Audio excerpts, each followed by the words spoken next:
Hi guys, good afternoon. Welcome back to my YouTube channel. Ito pong muli si Melvin at sa video pong ito ay tuturuan ko po kayo kung paano limitahan ang data sa mga nakakonect sa ating Wi-Fi. Ito po ay para sa may mga Globe at Home prepaid Wi-Fi. Sundan nyo lang po at tapusin ang video ito guys dahil ituturo ko rin po sa inyo kung paano ko kontrolin ang dami ng mga users.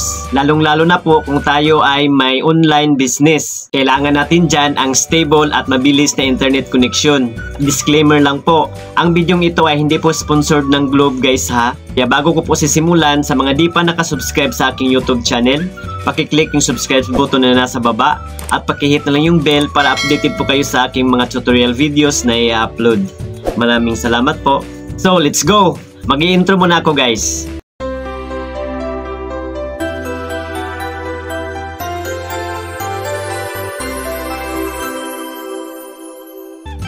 So, ang una po natin gawin guys ay pupunta po tayo sa ating browser.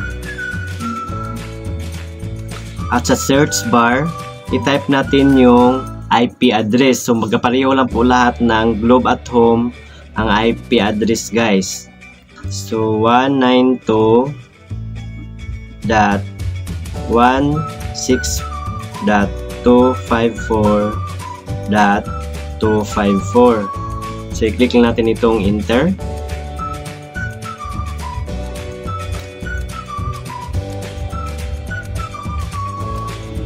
So, nasa home na po tayo ng Globe at Home guys. By the way guys, ang prosesong ito ay pwede pala sa admin at pwede rin sa user. Kasi same thing, itatype din natin yung admin code para magawa natin ito. So, patuloy po tayo. I-zoom in lang natin guys para mabasa natin yung mga words. And then dito sa gilid, may makita tayong login. I-click lang natin yan. So ngayon guys, same as usual, maglalagin na po tayo using our username at password na nakalagay dito po sa likod ng ating modem. So ang ating username and then password.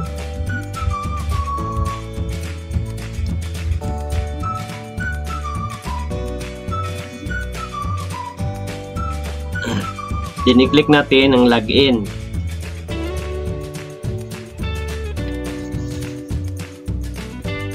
So nandito na po tayo sa dashboard ng Globe at Home guys. I-zoom in lang natin.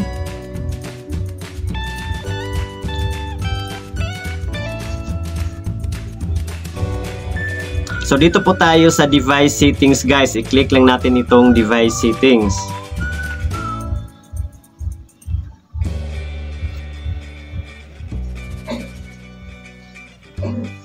So zoom in lang natin guys.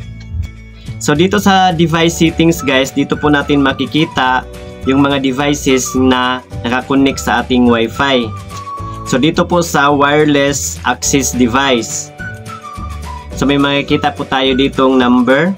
So ito po yung dito po natin malaman kung ilan po ang kumonekta sa ating Wi-Fi.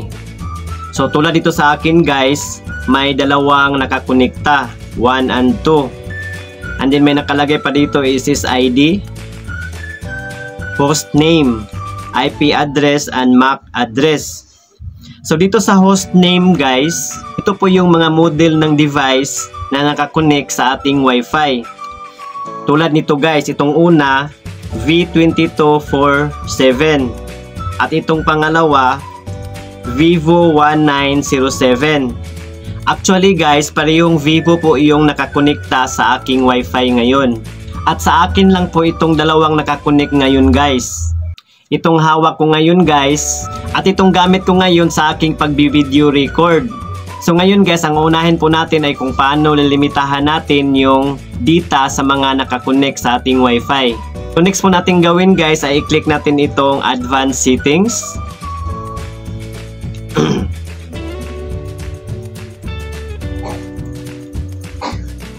So ayan po. Pagkatapos niyan guys, i-click natin itong DHCP. Ayan. At kapag nakaganyan na po ang ating DHCP guys, meaning napindot na po natin yan. And then pagkatapos nyan guys, i-click natin itong search bar dito sa taas.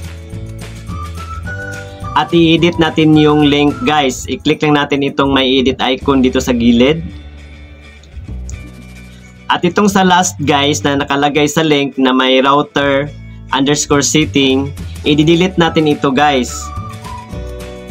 Hanggang dyan sa may sign number.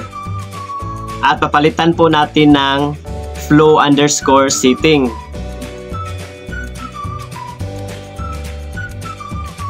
I-type po natin flow underscore setting. And then click natin itong enter.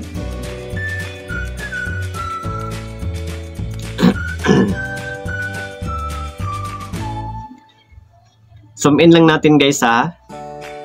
So dito sa flow setting guys, may nakalagay na MAC address, IP address, all flow, flow setting, switch, at clear. So dito po tayo sa flow setting guys. May nakalagay po dito 0 MB. So dito po natin ilagay guys kung ilan pong MB or gig ang ating ibibigay doon po sa mga nakakonect sa ating Wi-Fi. So halimbawa guys, itong dalawang nakakonekta dito ay bibigyan natin ng tagwa 1 gig na data. So itong 0 dito guys sa flow setting, papalitan po natin ito. So halimbawa, bigyan po natin ng tagwa 1 gig na data. So ang equivalent po ng 1 gig sa MB is 1000 MB. So lagyan natin ng 1000 or ganyan. Dito sa pangalawa 1000 din. Pagkatapos niyan guys, dito tayo sa switch. Kailangan po nating i-on ito. Click natin yung on. And then dito sa pangalawa, i-on din natin. Kailangan po guys naka-enable po ng ating flow settings guys dito sa baba. Naka-enable po yan. So ayan. At pagkatapos yan guys, i-click natin itong apply dito sa baba.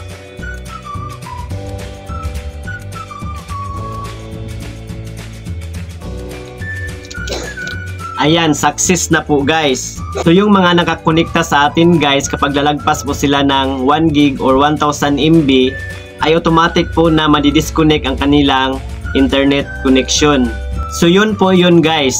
So ngayon guys, dito naman po tayo kung paano kontrolin natin ang mga users o yung mga gumagamit ng ating Wi-Fi.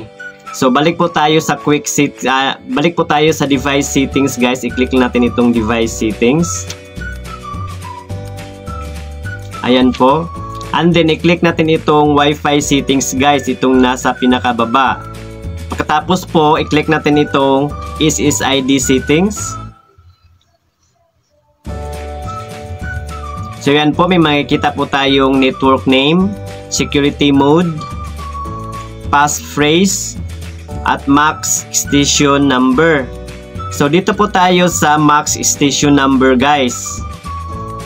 So ang Wi-Fi na gamit ko ngayon guys ay hanggang 16 devices po ang pwedeng makakonekta dito. So dito po natin ito pwedeng kontrolin. I-click lang natin itong bar guys. Ayan po. So tayo na pong bahala guys kung ilang devices or users ang gusto nating ipapakonek sa ating Wi-Fi. So halimbawa sa akin guys ay gusto ko lang ay 2 lang po ang makakonekta. At pagkatapos niyan guys, i-click natin itong apply. Then, i-click natin itong yes. So ayan po guys, success na po siya guys. At ang nagiging MAC station number niya guys ay nagiging 2 na.